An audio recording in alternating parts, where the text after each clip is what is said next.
Okay, so good morning. Today's daf is daf mem. We are literally at the very top first word on daf mem amud aleph. And so let me share my screen and we will really get started. So yesterday we closed by citing a relatively long baraisa that uses Vayikra Dalid Perik, Vayikra Perik Dalid Pasuk Kaf to support the conclusion that when it comes to the sacrifices for which blood is put on the inner altar, each and every application or sprinkling is required for the effectiveness of the sacrifice.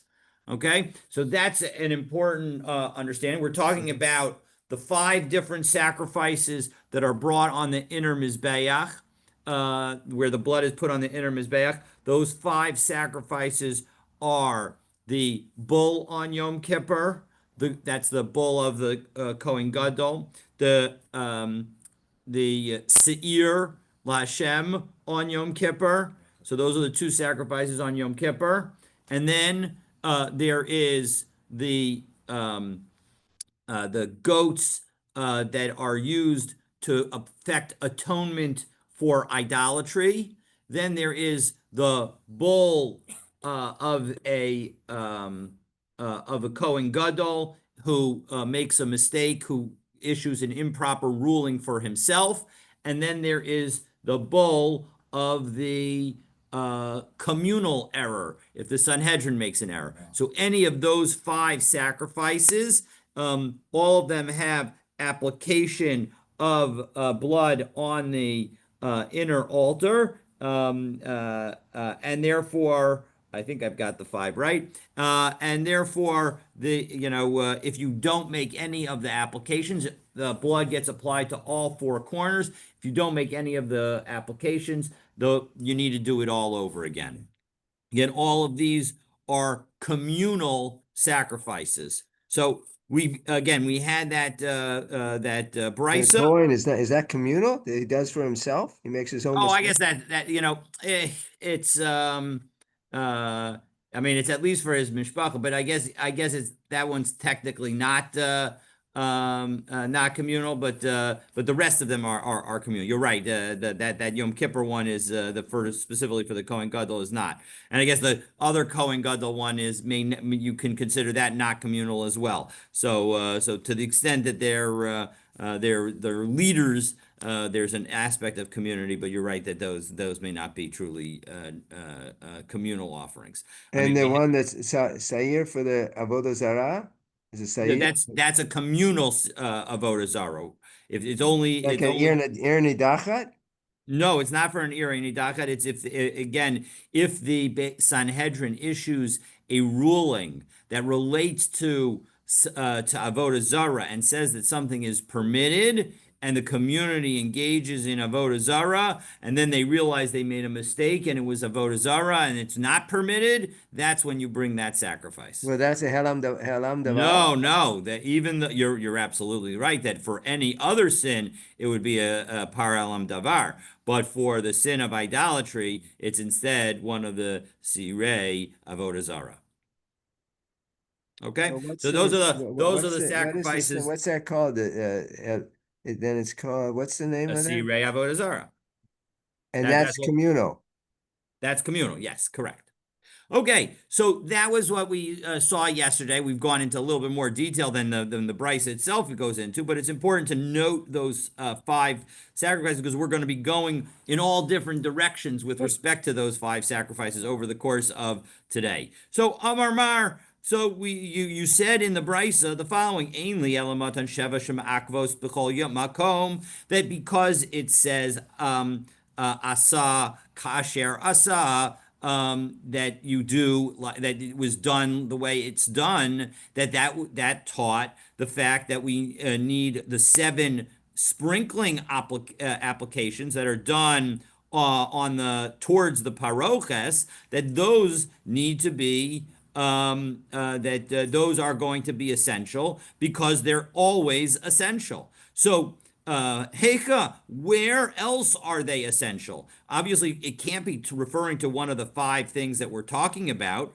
So I'm a Rav Papa, Bifara, uvinigaim. It's talking about the paraduma and the offerings that are made in response to somebody who has tsaras, as Rashi tells us, citing a pasuk first in Bamidbar Perek Yutet. Pasuk Dalid, Vihiza, quote unquote, Viza el nochach pnei oel moed. You're going to do once after you take the blood of this paraduma and it's slaughtered. You're going to use some of that blood and sprinkle it, even though it's not a sacrifice. You're going to sprinkle that blood towards the parochas. The katav chukah ikuva, and of course it's parshas chukat, and we say a chok, and the language of chok is an indication of every element of it is required and is necessary in order for it to work. So that's one example of it working. Ubinigaim, and then Rashi tells us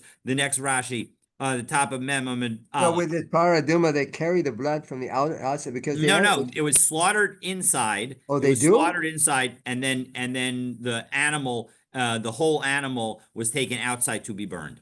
So Oh, benigaim belug shemen shel metzora. This is referring to the lug of oil that was used for the metzora, because again, the Torah tells us. Now, this is a pasuk in Vayikra Perek Yud Dalid Pasuk Yud. It says, "V'hizam min hashemen be'etzba'o." He's going to sprinkle with the from the oil with his finger, and again, it says that it's going to be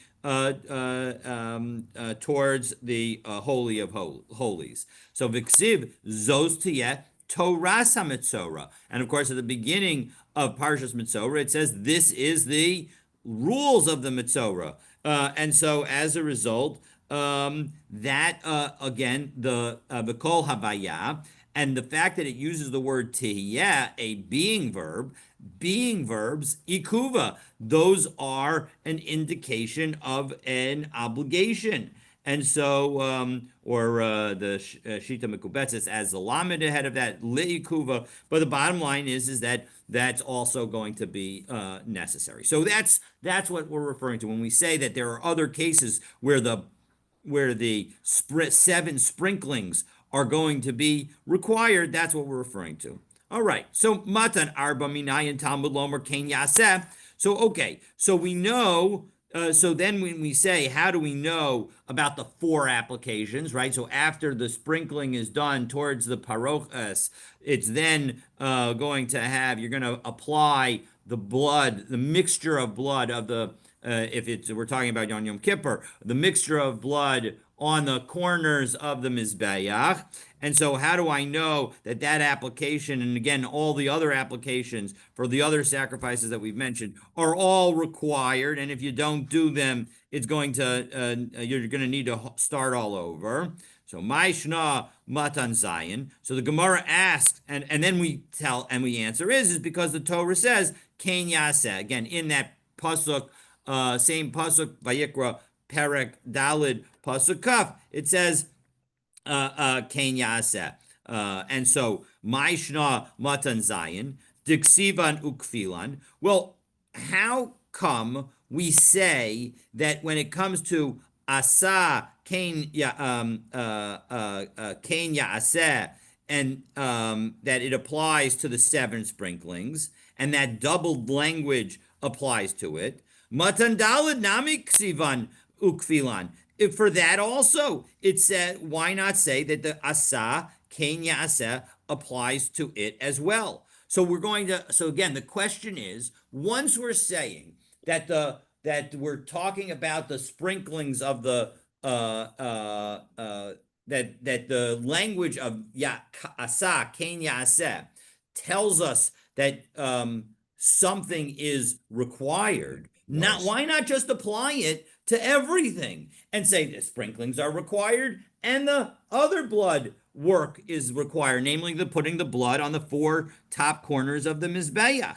So we're going to offer two answers to this question. The first answer is basically saying that you can't learn the entire requirement to apply all four applications from this is all talking about the Perek Dalid Pasuk Kaf is in the context of the Par Ha'elam Davar, a bull that is offered when the community makes a mistake, when the Sanhedrin makes a mistake.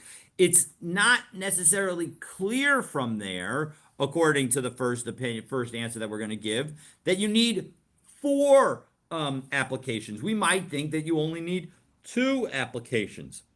And so that's why we can't learn just from this. It can't just apply. The asa, kenya aseh, can't just tell us all the blood things, because if we did that, we would think that only two applications are required. We need an additional statement to incorporate a second learning that tells us it's not two that are required, but four that are required. That's answer number one. Let's take a look at it inside. So there's a confusion. Aren't these the seven sprinklings? They're at the inner mizbeach, right? And the four are, we were learning yesterday, the day before, the outer mizbeach, because that's where you put on the four corners. No, no, that is not correct. And that's how I was getting confused. No, so that's why I'm going to thank you for raising the question. Let's clarify a couple of things.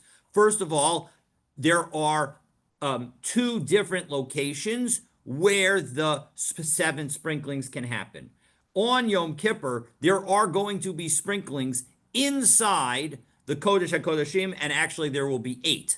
And similarly, on outside the Kodesh HaKodeshim, there on Yom Kippur, there will be 8. And we are incorporating those sprinklings as also being required, and we're referring to them as the 7 because there's one that's in addition to it that's connected to it. But those are your can be in the Kodesh HaKodeshim or in the Kodesh, and it's all towards the paroches.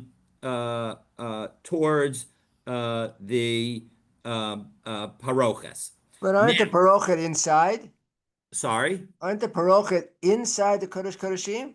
They're not in Ezra Nashim, are they? The parochet divides between the Kodesh and the Kodesh Kodeshim. It's what separates. That's what you especially in the first Beis Hamikdash, the whole thing was a wall, right. And you would and you'd have a curtain that you would go in and go through, right, in order to get to the Kodesh HaKodeshim, where you would have doors there also, but the doors would, right, not be closed, and you would sprinkle on the curtain from either direction. In the second Beis Hamikdash, we had two curtains that sort of, right, formed like an S shape that you would have to squiggle through in order to get in, and there too the curtain would be the curtain that would be hanging, and obviously it would be on different sides. You do it from different directions, but in any event, the point is that so that's where the sprinkling happens. The application of blood that we're referring to, there's also we saw 7 sprinklings of blood on the top of the inner altar for certain of the sacrifices, specifically on Yom Kippur, and that they cleared off. We saw that, I think, yesterday. They cleared off a little bit of the top of the golden altar, and that was why it was called tahor. It wasn't called tahor because it was the midpoint, that we made this analogy between new and etc., but that's in the middle of the top of the altar. There would be 7 sprinklings there as well. But in addition, the applications of blood would be 4 applications on the 4 corners of the inner altar. No applications are being made for these sacrifices on the outer altar. The outer altar, all that it has with respect to these sacrifices is that any leftover blood that was associated with these inner sacrifices would be poured at the base of the outer altar. That's the only situation. So again, our answer now is going to be that you couldn't tell from just this case of Par Elam Davar that in fact you need 4 applications. So Amar Rabbi Yirmiyah, lo nitzracha el Rabbi Shimon. We only need it for Rabbi Shimon. Tanya lemala Omer Karen Karnos, that when we talk about the Kohen Gadol's sin offering, that if he makes a mistake, shtayim, right? It says, instead of the word Karen, it says Karnot. Karnot is a plural. Whenever we have a plural, we say it means the smallest number of plural things. the smallest plural number is 2, so that's 2. Lamata hu omer, and then below in the connection with the par helam davar, which is the context of perek daled pasuk kaf, omer keren karnos. It doesn't say keren, it says karnos. That's 2 more. Now we got arba. We have a total of 4. Divrei Rabbi Shimon. And so that's Rabbi Shimon's learning. And so if we had all tried to learn everything from asa, the asa kasher asa, I think I said asa kenya asa. I meant asa kasher asa. If we try to learn everything from asa kasher asa, we would end up saying, oh, that means that you only do 2. We need another teaching in order to say, hey, the 2 additional ones that you have by the Kohen Gadol's Chatas bowl, those are going to also be required here so that we have a total of 4 that's required. That's why you need to say Ken Yaseh as well. Rabbi Yehuda Omer, Rabbi Yehuda does not use that derivation, but rather Einut Sarach. You don't need to get 2 from this case of the Kohen Gadol's bull offering, because Harehu Omer Ba'ohel Moed. The Torah says in these contexts, it says in the Ohel Moed, and in both cases, right? It says in with respect to the Kohen Gadol, it says in Vayikra Daled Perek Zayin, V'nasana Kohen min Hadam al Karnos HaMizbeach. That's the plural language of on the horns of the Mizbeach. Ketoris HaSamim al Mizbach Ketoris HaSamim, on the altar where you do the Ketoris. Lifnei Hashem, in front of Hashem. So we know that this means in the inner in the Heichal. Asher ba'oel moed. But then it says, it repeats the language of ba'oel moed. Why did it need to say ba'oel moed? So why does it say Oel Moed? Because after all, once it says L'fnei Hashem, we know that it means the inner altar. So Al Kol Ha'amor ba'Oel Moed, it means all of the corners, all of the horns that are on the Mizbeach in the Heichal. And so we learned that there. And then similarly, in Perek Dalid Pasuk Yudchet, it says, Umin Adam Ha'itain al Karnos HaMizbeach Asher L'fnei Hashem Asher Ba'oel Moed. Again, the same language, same kind of language of Ba'oel Moed is used in connection with the communal hour, the Par Halam Davar. So so since it says Ba'oel Moed, again it means Al Kol Ha'amor Ba'oel Moed, all of the horns that are in the Oel Moed. And so therefore everything, you don't need it. And so of course we have, in some level, we have a question: what would Rabbi Shimon do with this language? Because he now no longer needs to say Ken Yaseh, because he could have Asa Kasher Asa teach us everything, teach us the 7 sprinklings plus the 4 applications, and we will get to that question. So, in fact, we're going to get to that. Then he wouldn't use the Karen Vikarnot then, right? Because correct, he's not using Karen Karnot. That's exactly right. And so that's the question that the Gemara immediately asks. Rebbe Yehuda, Ken Yaseh, my Avilay. Now he no longer needs Ken Yaseh, so what does he do with it? So he uses it as in the following brisa, which provides an alternative lesson for Ken Yaseh.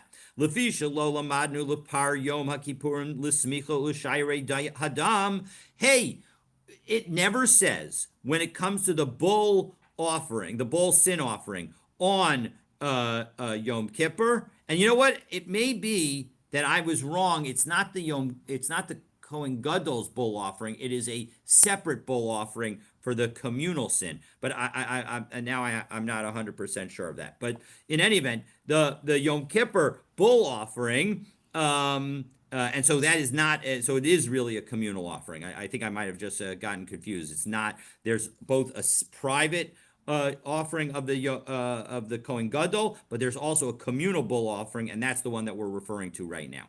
So that is where the sprinkling is done and the blood is put on the inner altar.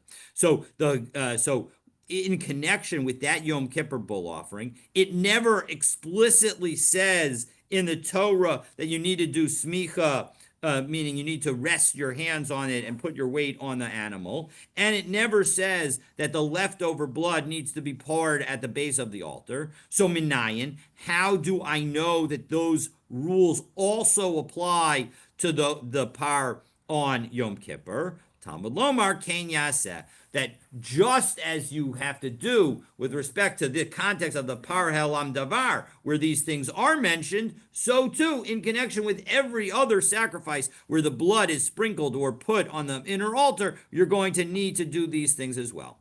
Well, How do we Par Yom make that Kippur, connection? Is that a Gezerah Shava here, or was it Hekish? Well, how we it's make? a hekish. It's a hekish. Ulapar Yom HaKippurim Lola Madu. Well, 1 second. Do we not already reference the Par Yom Kippurim? Remember in the brisa that we cited yesterday at the end of the day, Ha'amart lapar zeh Par Yom Kippurim. We already know that we learn from the Par Elam Davar to the Par of Yom Kippur because it says lapar zeh Par Yom Kippurim. That's an allusion to the par that's brought on Yom Kippur. So again, and so as a result, why not use that analogy to teach us? No, it's Tarikh. We actually need two different things to teach us this. Because Salkatai Kamina, I might have thought Hani Mili Avoda Dema'akva Kapara, that when we have Lapar, in order to connect the par on Yom Kippur to the par Helam Davar and say that all the sprinklings and blood applications that are necessary for the par Helam Davar are also going to be necessary for the par on Yom Kippur. So it's only that.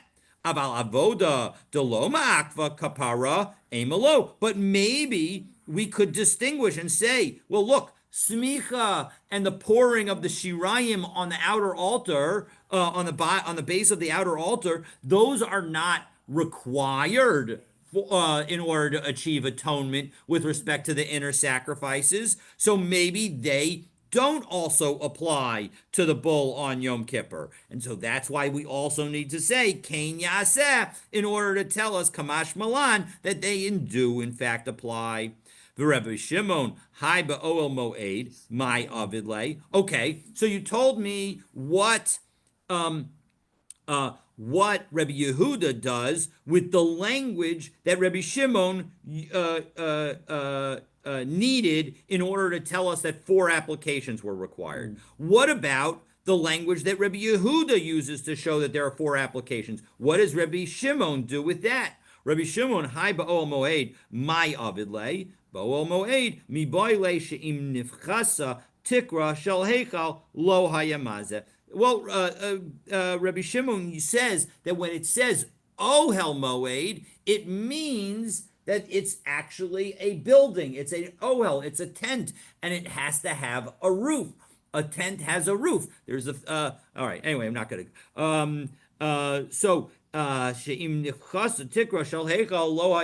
That if in fact the roof was missing in the Heichal, you would not actually do the sprinkling of blood. And how does Rabbi Yehuda learn this lesson? May Asher, he learns it from Asher. V'idach, and what does Rabbi Shimon then do with the word Asher? Asher lo darish. Asher is a one word that's just as used in the Gemara, and you don't in the Torah, and doesn't necessarily provide any lesson whatsoever. So that was all answer number 1. Abaye says no. We can actually say. Can you just summarize that just in a couple sentences? Absolutely. Answer number 1.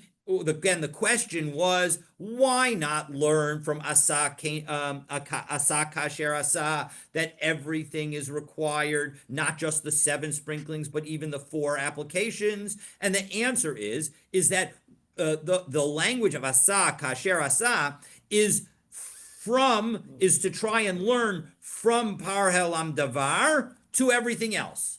But the problem is according to Rebbe Shimon, you don't learn 4 applications, the 4 corner horn applications on the inner altar. You don't learn it from Par Helam Davar alone. You need another korban, namely the par of the Kohen Gadol, the par Kohen HaMashiach, we need to learn from that as well, and we need to put them together. So as a result, we need to have a separate word or words, Kain Yaseh, which are not necessary, and in order to incorporate those additional two and to learn them together, that everything is requiring 4 applications.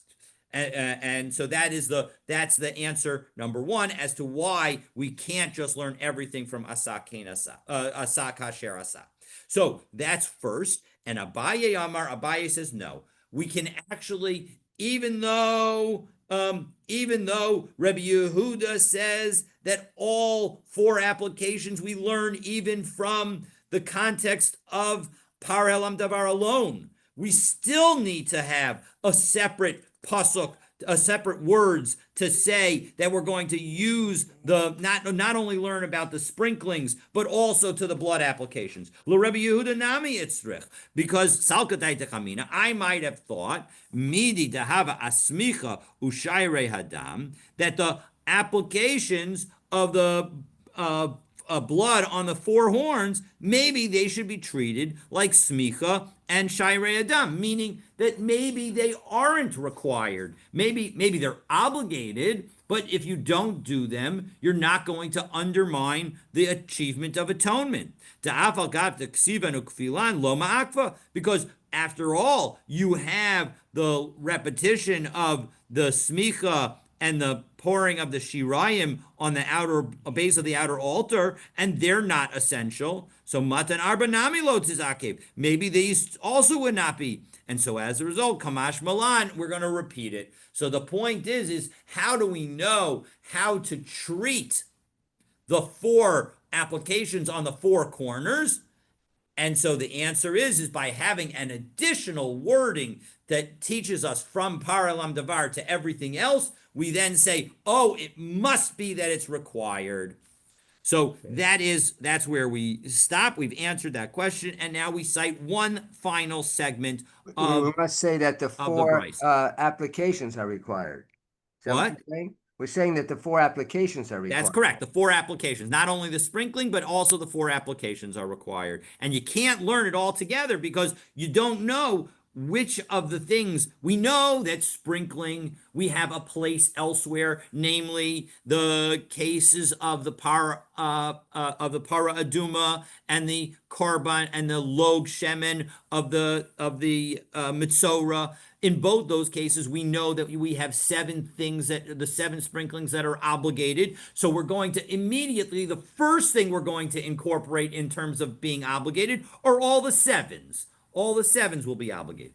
And then when it comes to the 4 applications on the 4 corners, we don't have somewhere else to cite to say that, oh, in that case, there are 4 things that are 4 placements that are required, and therefore let's also require this. So therefore, when we have the next wording of Kain Yaseh, that will come to teach us that, you know what, here too, these are going to be obligated as well.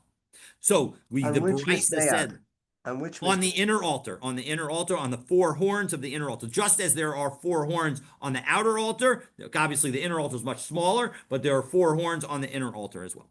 Lapar zepar Yom Kippurim, and we said that again. When we reference lapar, it shows that the bull on Yom Kippur is also subject to the obligation to put all 4 of the placements and to do the 7 sprinklings. To do all of that is also required. Lamai Hilchasa. But what exactly is this trying to tell us is required? Ila akev. If it's to sell that all the blood applications are essential, pshita chukuk sivabe. Hey, we don't need a pasuk here, lapar, to tell us that all those blood applications are required. It already says the term chok in connection with the Yom Kippur bull, and therefore we already know that everything's essential. So the Gemara answers, Amar Rav Nachman. So we're going to have 2 answers. First, Rav Nachman is going to give his answer, and Rav Papa is going to have a problem with it, and so we're going to come up with another answer. And Rav Papa will give the second answer. Amar Rav Nachman bar Yitzchak, lo nitzrucha el Rabbi Yehuda. Actually, you're right. We only need this in order to teach like Rabbi Yehuda. Amar ki ksiva chuka, advarim hanasim bevigdei lavan bifnim. That when it says chok, the language of chok, in connection with the bull on Yom Kippur, it only refers to the things that are done while the Kohen Gadol is wearing white, namely the things that are done in the Kodesh HaKodeshim, because that's when he's going to wear his white garments. When he does things in the Heichal, in the Kodesh, on the inner altar, then he's wearing his 8 garments. And if he does things out of order, then he's done nothing. But the things that he does while he's wearing the white garments outside in the Heichal, hiktim masa lechavero masha asasui. If he changes the order, it's okay. It's fine. He doesn't. It still all works. So ema midikasidrin loma akve hazos nami loma akve. Maybe I'll say that if he gets things out of order, everything's okay. I might say that if he doesn't do one of the things, it'll also be okay. So kamash malan. That's why we need to have the word lapar in order to tell us that, you know what, the applications are required. So even though, because I wouldn't necessarily know that otherwise. So Maskifla Rav Papa asks a question, and it's a good question. Umi matzis amrad haki, could you really say that? Because, and Rashi tells us, Umi matzis amrad haki, 1, 2, 3, 4, 5, 6, 7, 8, 9, 10 lines up from the bottom of Mem and Amud Aleph, and it's worthwhile to keep a finger on Rashi now, because we're going to do the rest of the Rashis, or pretty much every Rashi, the rest of the daf of this of Mem Amud Aleph. Umi matzis amrad haki l'Rebbe Yehuda ikuva mehaka yalaf. Is it really true that Rebbe Yehuda learns that the 4 applications of blood on the 4 corners of the inner altar are based on the language of lapar? V'hatanya, we have another brisa, v'kila mekaper al es hakodesh.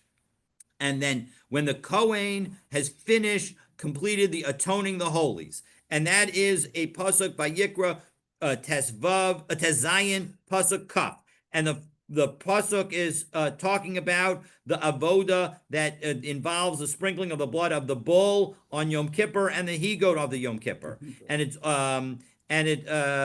okay, and the Torah. So the Torah did not need to say that. It did not need this language at all. So what does it say? What is it teaching? Im kipar kila, that if in fact you achieve atonement, well, then you've completed the process. The im lo kiper lo kila, and if you didn't do it, then you haven't. What does that mean? So take a look at Rashi. The kila makaper krayaseirahu. This is an extra pasuk. Delo hava leila michtav ella v'hikriv es haseir hachai. The pasuk could have begun with the last words of it. The pasuk reads v'chila mekaper et hakodesh v'et ha'ohel moed v'et hamizbeach v'hikriv et haseir hachai. So why didn't it just say? Why didn't it just say v'hikriv es haseir hachai? Why did it add this language of v'chila mekaper? So im kiper. Continuing on in Rashi. Kapara hamakeves bishar mekomos. If you've done the kapara that is required in almost in all other places, namely kigon matan damim matan sheva umatan arba, namely the application of the blood the 7 times and 4 times, kila. Even though you may not have done the pouring out of the blood on the outer base of the outer altar, the remnant blood on the base of the outer altar, you've achieved atonement because you did everything that was necessary. So as a result, that's what we're saying this means. And so it's from that pasuk, from Perek Tet Zayin, pasuk Kaf, that we are learning that all the blood applications are necessary for the are necessary for the par on Yom Kippur. Divrei Rebbe Akiva. Amar lo Rebbe Yehuda. Rebbe Yehuda says something different. B'mnei ma'e lo nemar im kila kiper v'im lo kila lo kiper. Maybe we should say it the exact opposite. that in fact, that only if you do everything, even the pouring of the blood of the shirayim on the base of the altar, are you going to achieve atonement. And if you don't, you won't achieve atonement. So Rebbe Yehuda clearly also says that this pasuk of V'kila Mekaper Es HaKodesh tells us that you need to do all the blood applications, and you even need to pour the shirayim on the outer altar. So Amar Rav Papa lo nitzrucha and so as a result, we need to go to a different answer, and Rav Papa offers a different answer to our question. So again, the point is that Rav Papa points out that you can't say that Rabbi Yehuda is learning about the essential part of the sprinkling about the essential aspect of the sprinkling from Lapar, because he learns it from V'chila Mekaper Es HaKodesh, which is not the same pasuk at all. It's a Vayikra Tet Zayin pasuk Kaf, not Perek Daled pasuk Kaf. So, as a result, Rav Papa says the following: Amar Rav Papa lo nitzrucha ella le'es badam uvetfila. That what we needed is for three different things. It's teaching us three different things. First is S. What does S refer to? So the Gemara is going to go through and tell us what each of these are. S, Amar Rav Acha bar Yaakov, lo nitzrucha el lahachshir.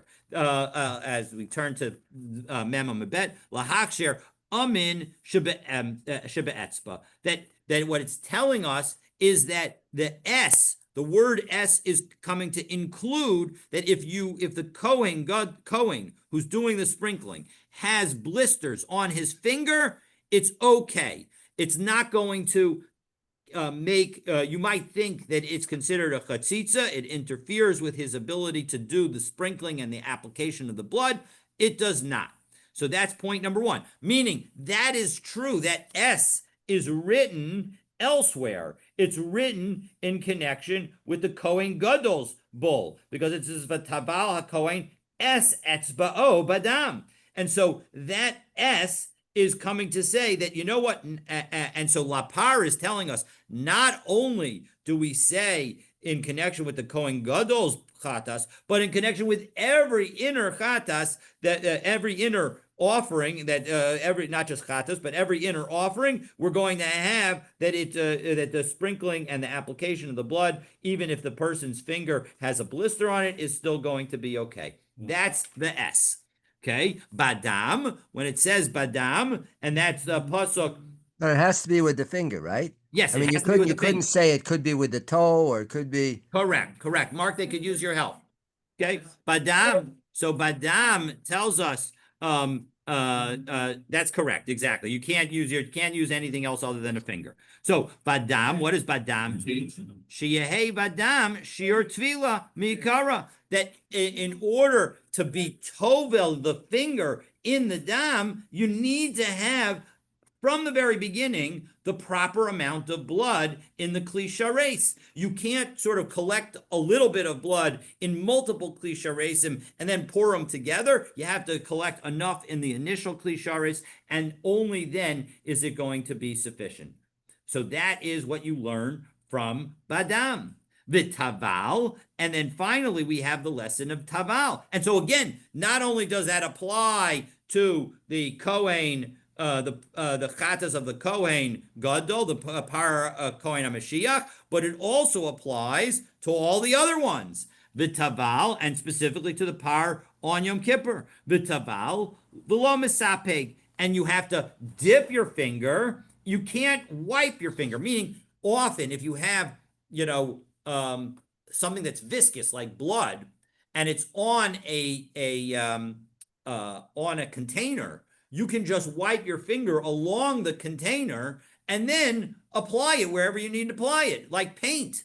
But we're saying that's not adequate. You have to have enough in there to actually do the dipping, and you can't just wipe your finger on the container where there was blood and say, okay, I've got blood on my finger and now I can apply it. The itzrich lemichta badam, and we need, even with that, even though you might have thought, well, of course, once you have to dip, well, then of course there has to be enough blood for the dipping, because we still need to write into the blood the ikas of Rahman of Taval, Havamina Afal Gav, the Leka Shir Tvilami Kara. We might have thought that you could pour in from different containers. Because of Rahman Badam, so that's why it has to say Badam. Because of Rahman Badam, and if it only said in the blood, Havamina Afila Masabik, I might have thought that you don't need to have enough in there that it's actually worthy of dipping into. But maybe I could just rub my finger against the base of the container where there was some blood, and that will be enough. So therefore, we need to have both.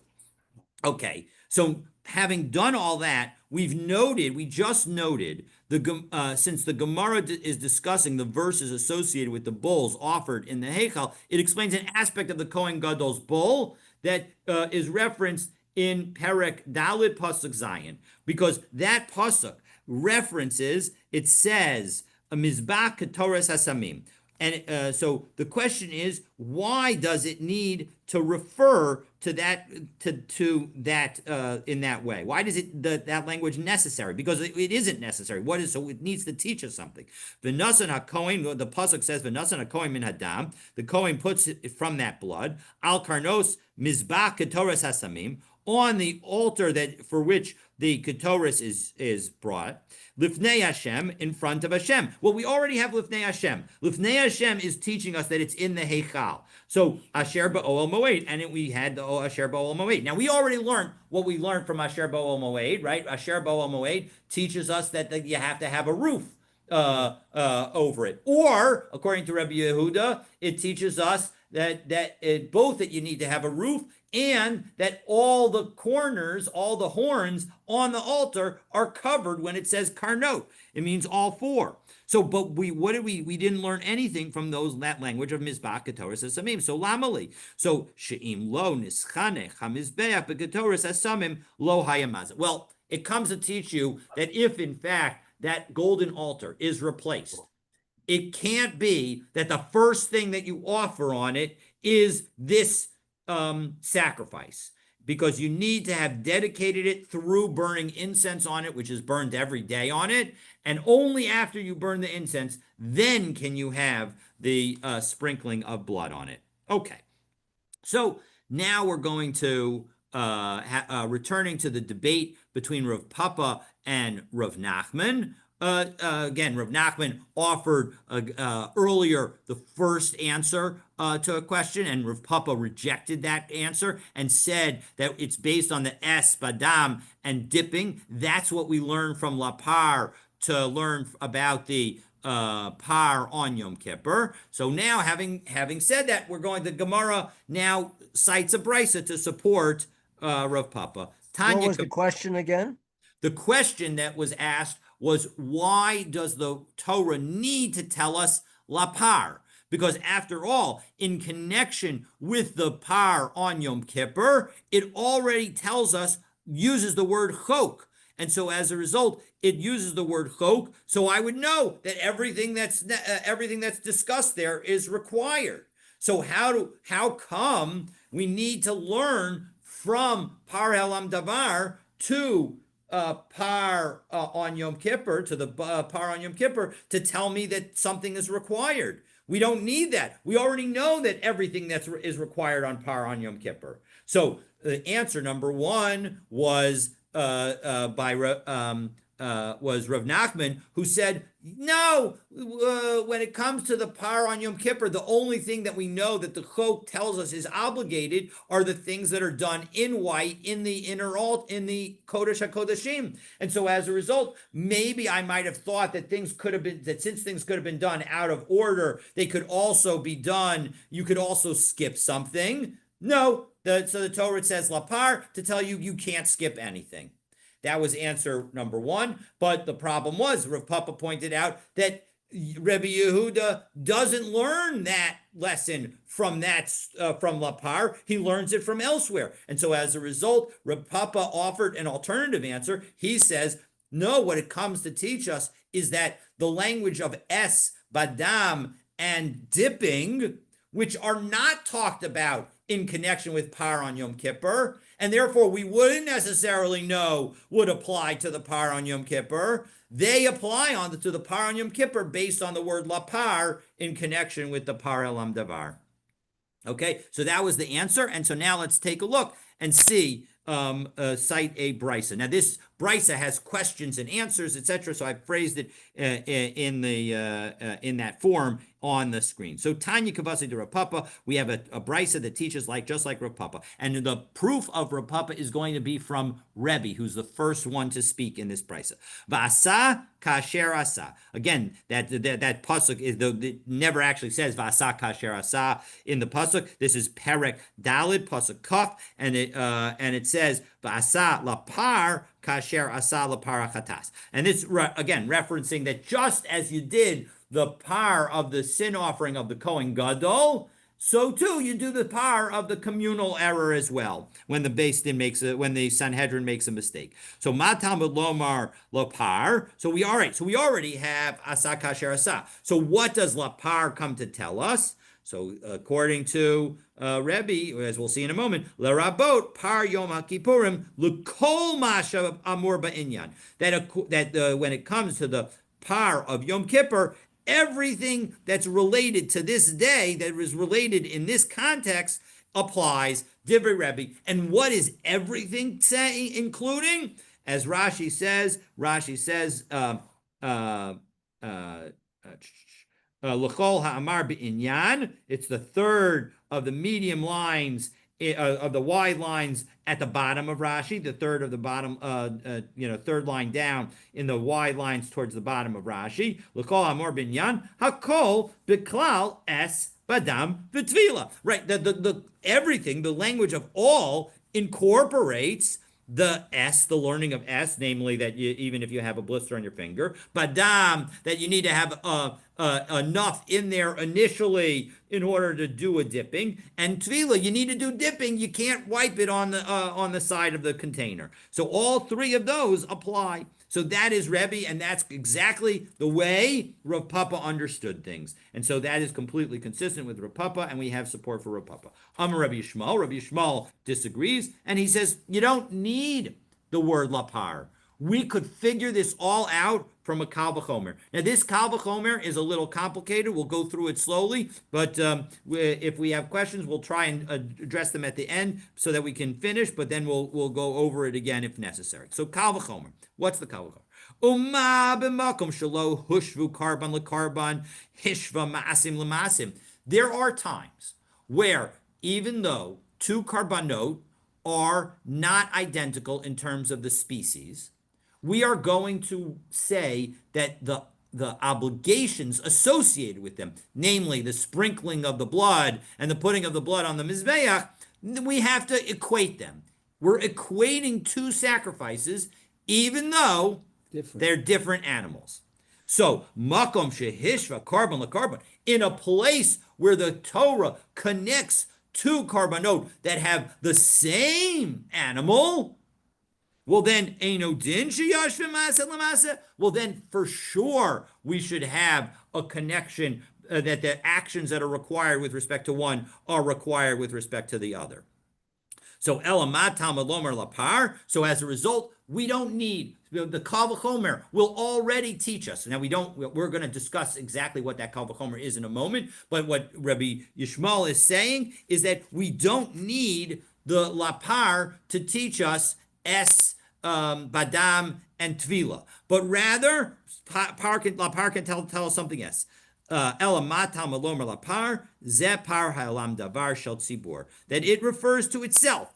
Lapar, and it says lapar twice in that pasuk. Zepar Kohen Mashiach. It refers back to the prior one of the Kohen Gadol's bowl, and so as a result, you don't need to say that the lapar is referring to the par on Yom Kippur. It can be referring just to the par in context, because we would learn the lesson otherwise. So now the Gemara analyzes that kal v'chomer. Amar Mar, what did Rabbi Yishmael just say? Carbon, Milo hush. So Milo hush for the carbon. What does it mean? We're breaking down this kal v'chomer. What was the first part of the kal v'chomer? He said that there are certain times where you have two different karbanot that don't have the same animal, and at the same time, you're going to have the same obligations with respect to them. Well, maybe what we're referring to is the par on Yom Kippur and the seir on Yom Kippur. And then they're different animals because one's a par, a bull, and one's a seir, a he-goat. And therefore, we'll say that just as they are different and yet you have the same obligations, so too we're going to have a situation where we have two different bulls, and so as a result, the bull of the Paralam Davar will also tell us that the same rules apply to the par on Yom Kippur. So Ikal Mifrach, but we can ask a great question because Malahanach Shekain Nichnas Damam Lifnei V'Lifnim. Those have special rules because their blood is brought into the Kodesh HaKodeshim. So maybe when you can't make a Kal V'chomer from that, because the only time a Kal V'chomer works is if you go from the less strong to the stronger. So, and these are very strong, so you can't. There isn't something that is going to even stronger.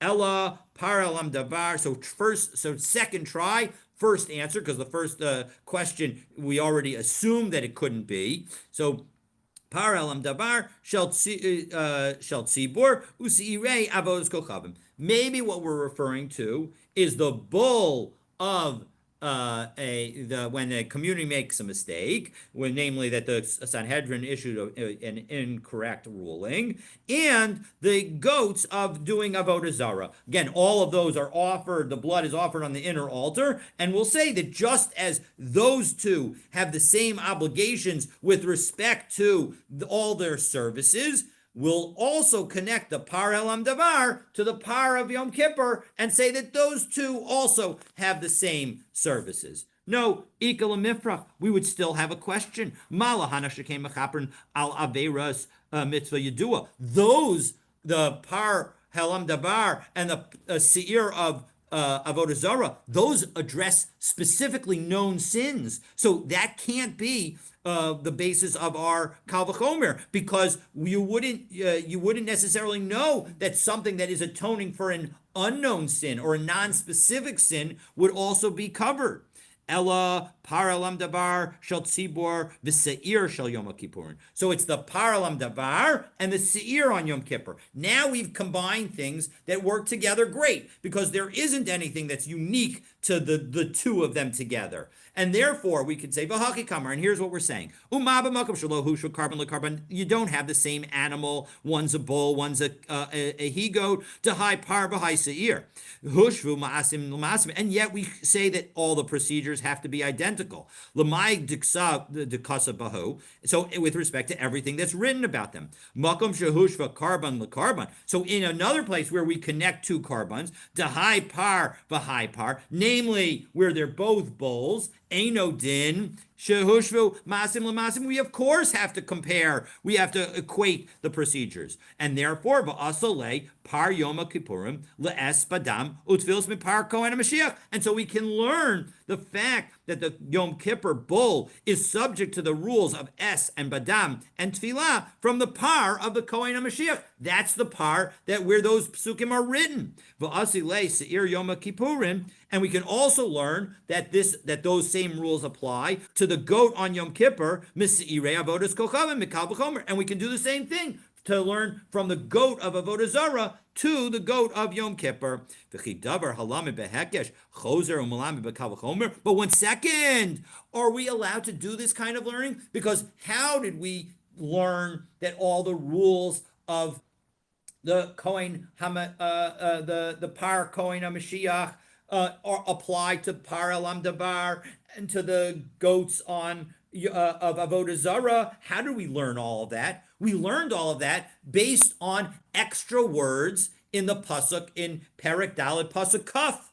And when you learn from a hekesh, you ordinarily can't then use a kal v'chomer to say that that hekesh applies in a new area. Because once you learn something with a hekesh, can you learn it to teach something else with a kal v'chomer? Ordinarily, the answer is no.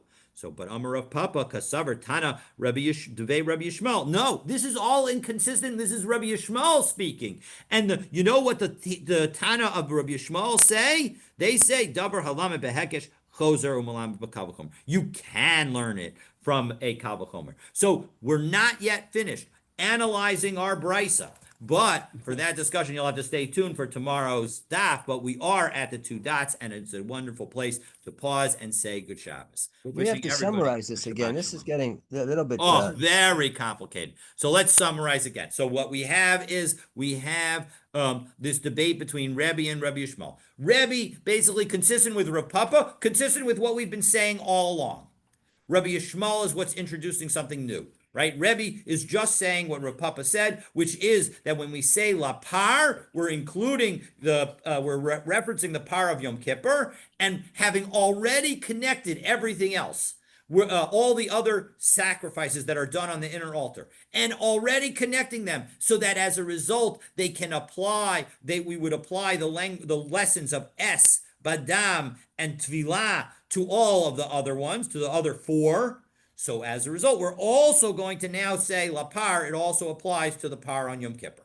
That's Rebbe, that's Rav Papa, all relatively simple. We're just learning everything from Hekeshim, and therefore everything's wonderful. So we got the 7. There were 3. There was par of Yom Kippur from the Kohen Gadol, right? Mashiach. It's a par of. I shouldn't have said for the Kohen Gadol. The par of Yom Kippur is for the community. The par there is a separate animal that the Kohen Gadol sacrifices for his own atonement, a chatas for him. But that's not what we're referring to. We're referring to the par that is for the community on Yom Kippur. So there's a par for the community, a seir, that's the seir that's mashed up with the one that goes la'azazel and one la'Hashem. There's the par alam davar, par kohen HaMashiach, if the kohen makes a mistake, and the seirei of avodah zarah. Those are the 5 sacrifices that are offered on the inner, that the blood is applied on the inner altar, and that there is, at least for some of them, also sprinkling. So those are there are 5? 5. I lost it. I thought I counted. Again, par on Yom Kippur, seir on Yom Kippur, par hel am davar, par kohen HaMashiach, and seirei avodah zarah. That's 5. Okay. So we've learned. So again, Rebbe agrees with Rav Papa agrees with Rebbe. He's essentially using Rebbe to teach us what to understand the various Tanaitic teachings that we're talking about. And he says that really that everything's learned from Hekeshim. That we get a Hekesh this way, a Hekesh that way, and we tie all 5 together, and everything's got the same rule to it. Okay? Rabbi Yishmael says no. Rabbi Yishmael says, you know what? We can learn some of the things from a kal v'chomer. And the kal v'chomer, in the end, works like this. We have the par hel am davar, and we have the seirei Yom Kippurim. And we've already learned from a hekesh that those 2 have the same laws. Now that we know that those 2 have the same laws, we also know that there is a connection between the par helam davar and the par on Yom Kippur. And so as a result, we can say that just knowing that there's a comparison between the 2, we can say that if there's a comparison, given that there's a comparison between the seir on Yom Kippur and the par elam davar, and we learn all of the things that they have the same common procedures. So once we now have connected the par elam davar and the par on Yom Kippur, we can say that they 2 also have all the same procedures, and that's a kal v'chomer. And so the same kind of approach. We use that same approach. Again, we start with the communal bowl and the Yom Kippur he-goats, and we say, hey, once you do that, we connect the he-goats of Yom Kippur to the he-goats uh of the of Avodah Zarah, and we say, just like the communal the Paralam Davar and the he goats on Yom Kippur have the same procedures, so too the he goats of Yom Kippur and the he goats of the of Avodah Zarah also must have the same procedures. And so we've connected everything all together. And You because mentioned four.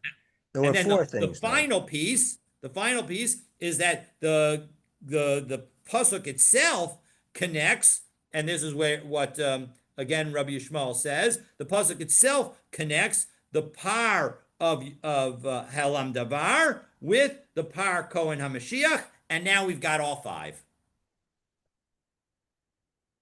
Does it connect it to an extension So of the Kol essentially, Vachomer? no Kal Vachomer necessary there. So we have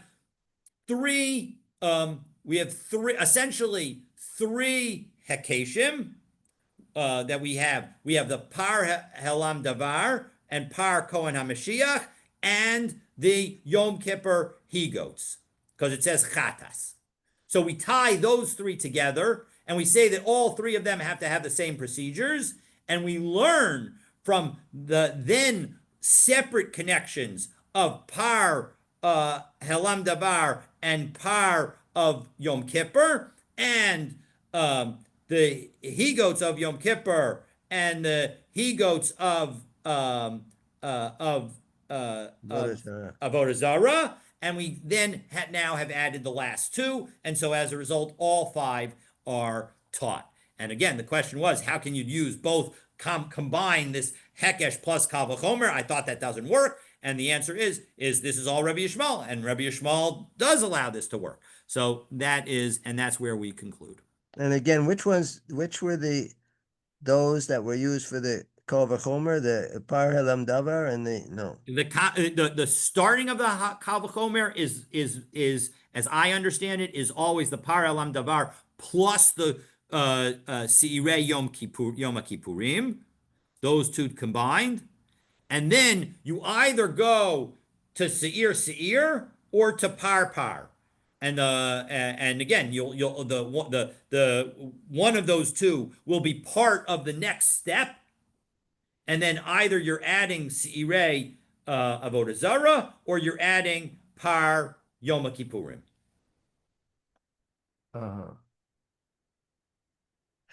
And then the Par Kohen HaMashiach is part of the discussion of Par Elam Davar. So as a result, those two are separately combined as well. And that gets you the fifth one.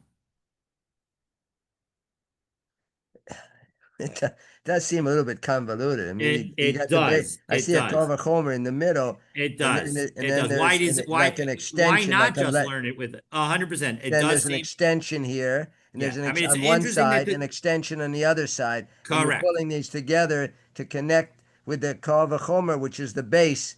Correct. That connects the other two That's or exactly four right. together with That's these exactly extensions, like Yep. satellites that are correct. Correct. Yeah. And the question is, why not just tie all five together with a Hekesh? It's interesting that the Gemara has not. I don't think it does. In fact, it never asks. Okay, so what does Rabbi Yishmael do with all the extra language? Meaning, why not? Why didn't he learn it all with a Hekesh? What did he do with the other pieces? It's not completely clear to me why he couldn't say the other lessons. So. All right. But in any event, that brings us again to the two dots on the top of Mem Aleph, and we'll look forward to continuing, God willing. I will not be here next week, so Dove will be covering all of this coming week, so it'll be Zoom only for this coming week. But then after that, God willing, I'll be covering for him for 2 weeks, so we will be in person and on Zoom for the 2 weeks that follow. All right, for the 2 weekday weeks that follow. Have a great Shabbos.